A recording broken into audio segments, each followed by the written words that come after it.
There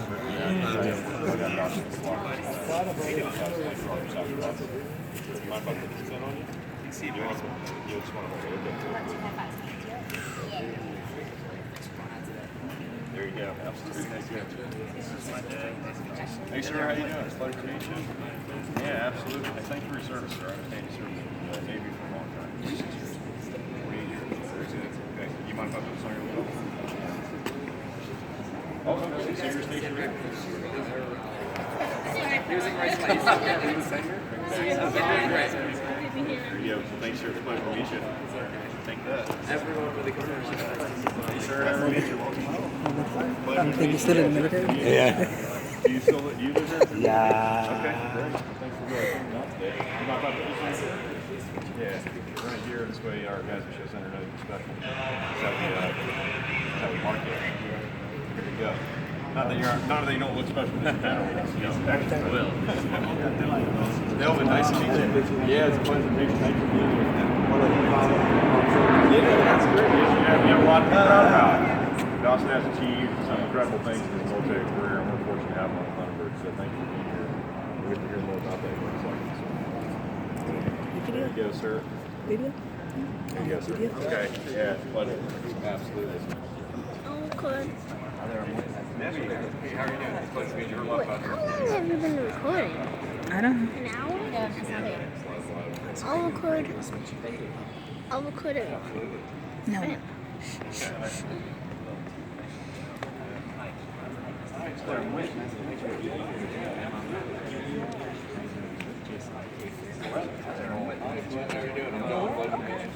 Hi, I'm Cassandra. Nice to meet you.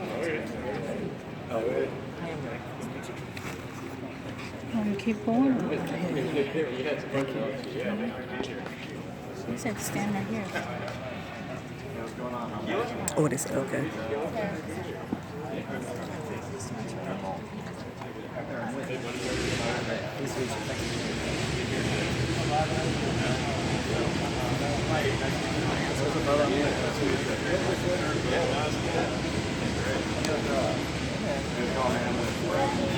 Yeah, it's going.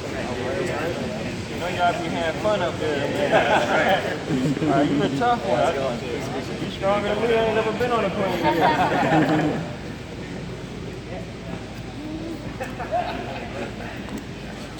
All right, man.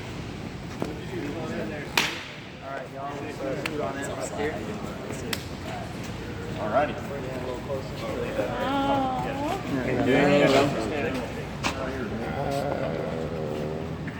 All right. Let me start off by saying thank you guys for being here today. This is a special event that we get to do for folks here on the team. It's where we just kind of take a knee, take some time out of the day, give you some dedicated time of all the officers to just highlight the importance that Dawson's had on executing the Thunderbird mission and the performance that he's displayed in our squadron. We call it a FARKLE, stands for Friends, Relatives, Folks, Loved One, and everyone else. Really what it means is it's all the people who have been important in his life, the people who have provided love and support throughout his childhood all the way to his adulthood and made him the man who he is, which we have benefited from because he has become a fantastic airman and a wonderful addition to the Thunderbirds executing our mission. We like to do this in front of the aircraft. It's just kind of a visual symbol of what we represent and what we do here on the Thunderbirds. While flying the demos, one important aspect of it, there's a lot that goes on in the squadron that most people don't get a chance to really know about. And that's why I always like to kind of start off these discussions with just a basic description of what the squadron does and what we're comprised of. So the United States Air Force Thunderbirds is without a doubt the most visible squadron in the entire Air Force. We have 135 folks in the squadron, and every single person is hand selected. They have to apply to the team. We will scrub their records, we will do interviews, and then we only select the very best of the best in order to be on this team. And the reason is because we rely on them to go out there and interact with the general public, and they are representing not only the Air Force, but they're also representing the United States military in general. And we need to make sure that those people are not only experts at what they do, but that they can have an interaction with somebody and leave them with a positive impression of the U.S. military. So it's a very, very difficult task to be selected for the Thunderbirds. And Dawson, when he applied, had such strong records and recommendations, he was a natural fit. This team will travel to roughly 40 locations each year. We'll put on about 70 air shows, and we'll be on the road about 244 days out of the year. So it is a huge burden on the families. So as Amelia, I'm sure we can attest to, because we are on the road so often, it is just a very busy schedule. So we require not only somebody who's charismatic and can interact with people, is good at doing their job, but they got to have the endurance and the ability and the support structure back home to be able to sustain 244 days on the road. So that is the basic composition of this team.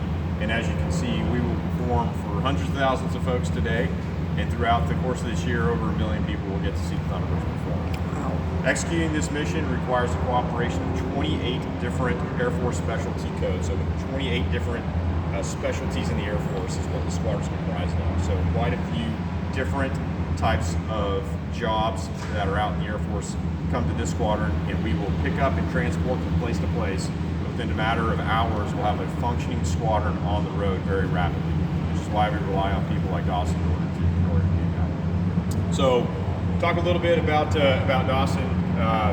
He's had an interesting life and career, I would say. So we get to sit down in the morning and chat, and I get to learn a lot about you guys and the influence you've had on him as he was making his way through life and making some of those tough life decisions. And the first thing I want to say is thank you so much for all the love and support you provided for him. The structure that he had, I can tell, it was his safety net throughout life. It was something he could always fall back on. He had good examples in his family of people to lean on, to rely upon. And I knew that just from all the support that you generated for him, he was never going to fail in life, because I know you folks never would have let him. And he definitely leaned and relied on you guys throughout his life. And he has become a fantastic, like I said, human, a fantastic airman. And a lot of that is attributable to the love and support you guys provide. So first off, as a squadron commander, let me say thank you for everything that you have done. Because you guys knew what he was like in high school, right?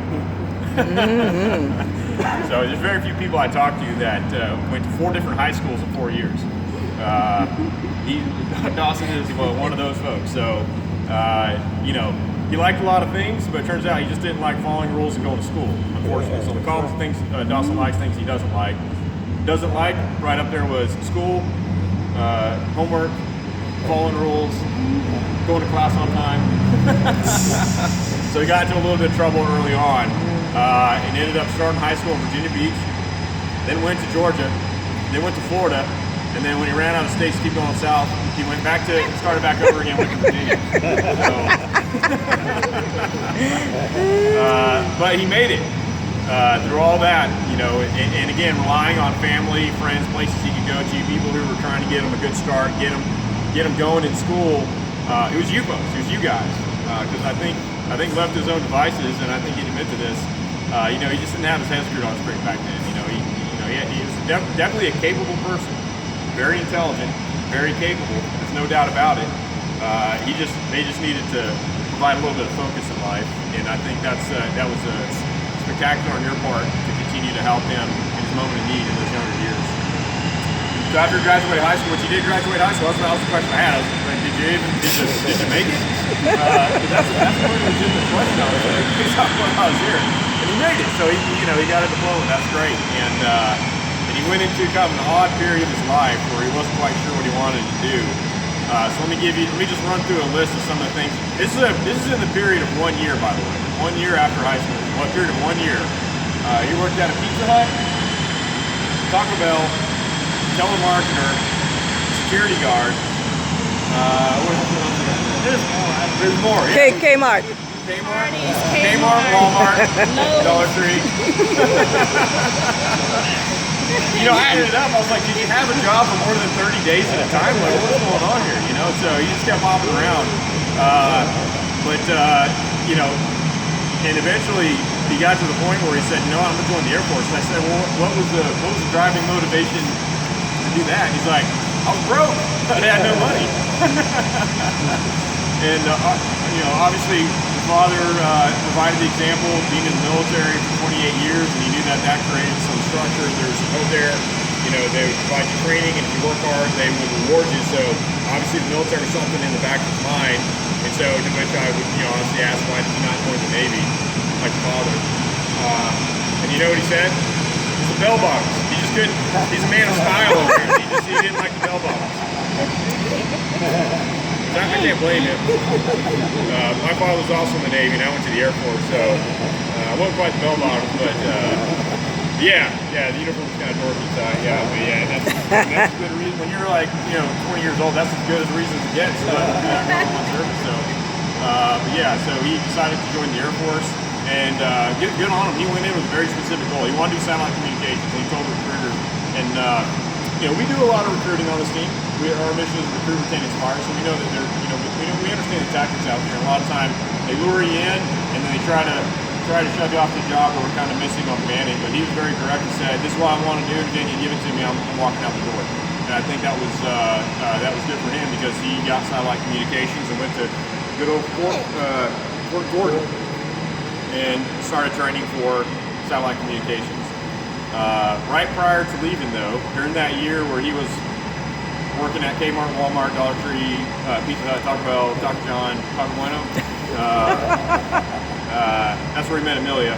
And right before he's launching into the military, they decided to get married, which I can tell that they've had a great partnership since then. So that was definitely, during that time, probably the best decision that he has made. Because I think you can see from that point on, settling down, getting into the military, and his life just went on a great track. And he really started tapping into his potential once he had a little bit of structure around him. And obviously has achieved quite a bit to this day. Almost 20 years later, here we are. With a beautiful family, incredible support from everyone who's here. That's great. But after his training in satellite communications, he went to Hill Air Force Base.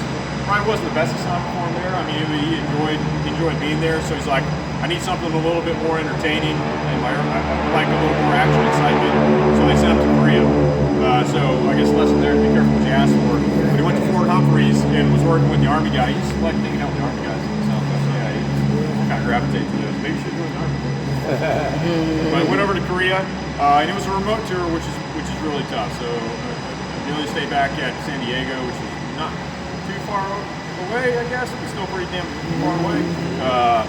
And they did the long distance thing there for a year, and then after leaving Korea, they got an assignment to Eglin Air Force Base, which is near and dear to my heart because I spent almost 6 years at Eglin Air Force Base. So that was I knew exactly what he was talking about when he said, "Yeah, I went there and I was in the 46th Test Wing doing missile seeker analysis and maintenance work because that's a lot of stuff that I did." But I'll tell you right now, anybody gets in the test world, 9 times out of 10, you're doing something that you were never trained to do, nor what you signed up to do. And I think that was the same. I think that was the same for you, wasn't it? Sure. He's a satellite communication guy, and they're giving him the AIM-9X secret cranium and telling him to put some telemetry in it so we can figure out what's going on inside the guts of this thing. Because I got news for you. None of us know what the missiles are actually thinking these days because they're getting borderline crazy. So we have to do a lot of after-the-fact analysis on what the heck is this missile thinking. And he was the guy who did that. Working with the developmental folks, and it's challenging work. It's definitely different work, but it's important work. But it can definitely drain you because there is a never-ending supply of work to be done in that world, and I'm sure that was every day going in, punching the clock, working all the way until the shift was over, and then back home and doing it again for 3 years. That would definitely take a toll on you.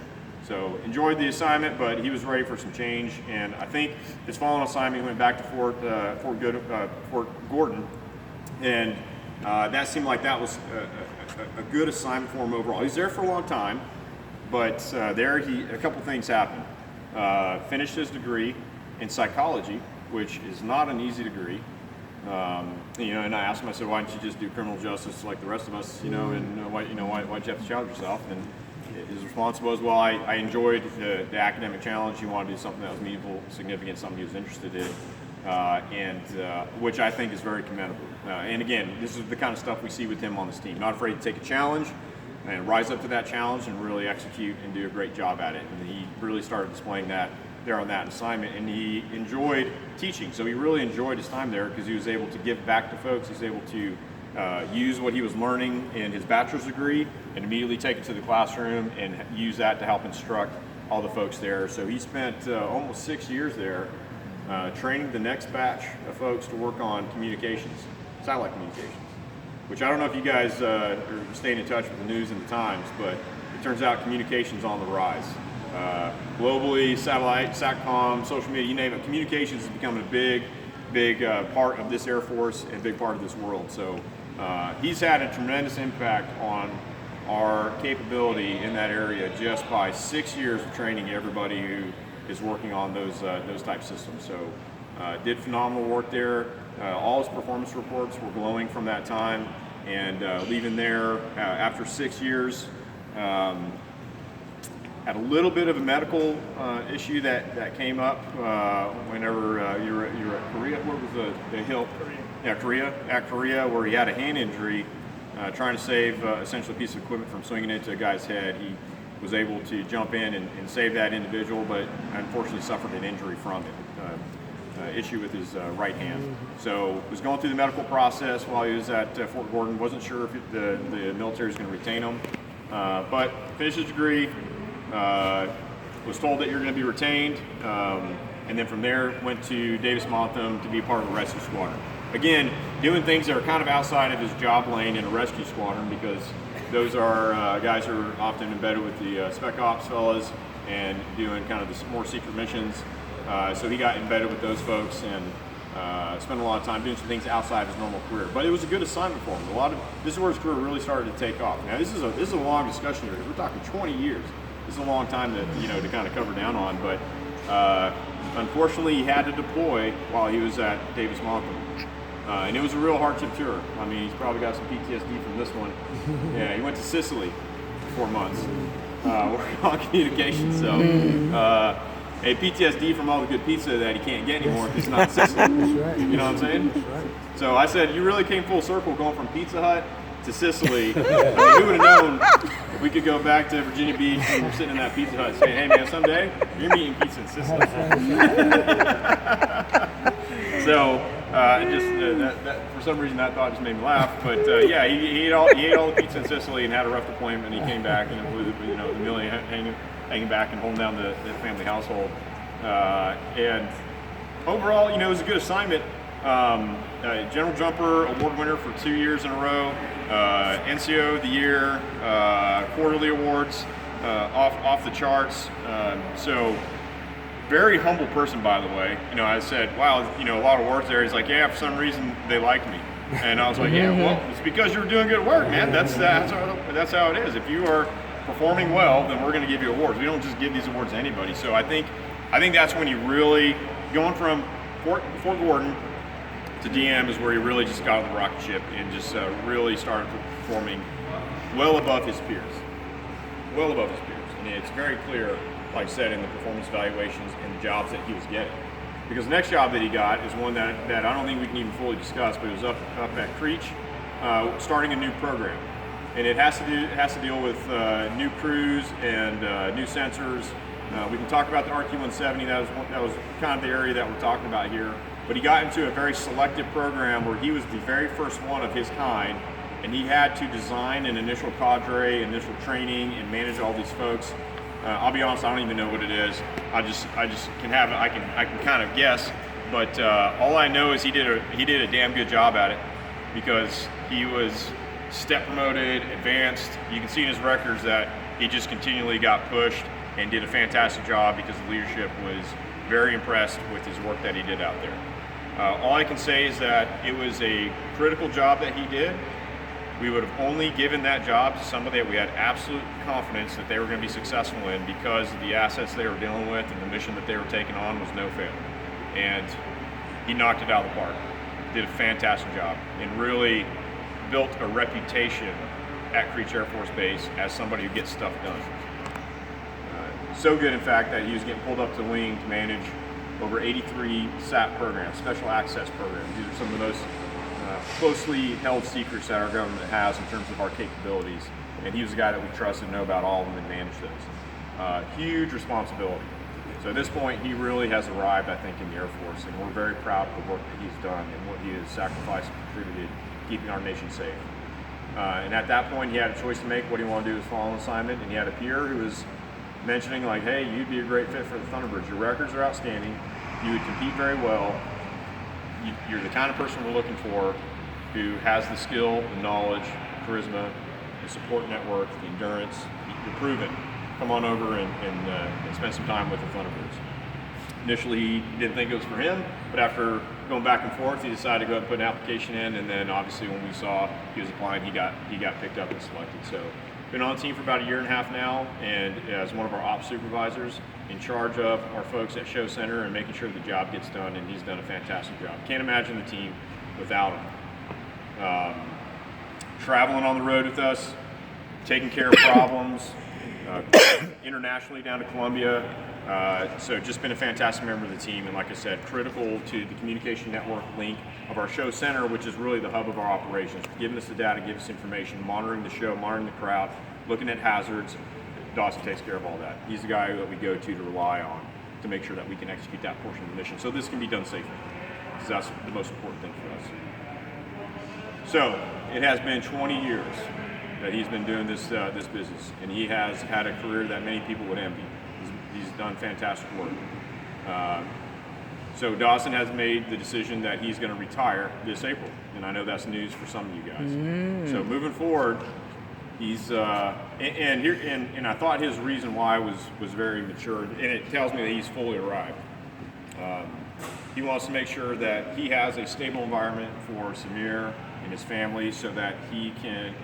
So basically, he doesn't end up like him when he was in high school, bouncing around from high school to high school. So, he said he wants to create an environment of stability, stay here, create a sense of community, have a house, and raise a family, and try to have that stability for the next generation of Dawsons, which I think is great. I mean, it shows that we've almost come full circle now, and I think that's very noble, very laudable for you. I think that's a very noble choice. But remember, like I said, he's made a good reputation at Creech. They want him back. So they want him back to civilian. So he's planning on going back there to be one of our GSSOs, which is one of our security folks. So essentially, he's going to be managing those programs that he was involved with before. He's going to be managing those again. So, and those are the kind of jobs that are kind of close held, and we save those and then release them when we see somebody who's coming up that we want to have that job, because, again, it's a vital mission for us to have that position filled by somebody who is very capable. So he's going to still continue service. So we thank you for 20 years of outstanding service to this nation, this country, this Air Force, and we thank you for the service to this team. You still got some time to go, but I think you've had a fantastic career, and I appreciate the fact that you're planning on staying here, creating a stable environment for your family, to finish raising your family, but continuing service on the civilian side as a civil servant, which is still a very noble cause. Going back to the Eglin days, I'm sure he'll tell you that the civil servants make up the bulk of the workforce there, and I was a commander at Eglin, and half of my squadron, over 60 folks, are civil servants. And they bleed red, white, and blue as much as anybody who's in uniform, and I think that they fill an incredibly important role in the defense of this nation, and he's going to continue to do that out of Creech, managing those programs, keep them safe, and making sure that we have the correct information and the right people are getting access, and he's going to inherently make this a safer country because of that. So overall, Dawson, thank you so much for your work on this team. It's been a pleasure having you here. You leave some very big shoes to fill. It's going to be difficult to find somebody with your skills, expertise, potential, leadership, intelligence. We know that you're going to a good place. We still got you for a few more months, but we know that you're going to a good place. The floor is yours. Yeah! I'm not going to be long-winded. I just want to say thank you, Amelia. I know it's been hard with deploying and going to Creech and all this and that. 20 years it's not easy. And for all my family, Dad, Debbie, everybody, thanks for just picking up the phone whenever I needed to ask a question or vent, whatever. Just thank you, everybody. I do have a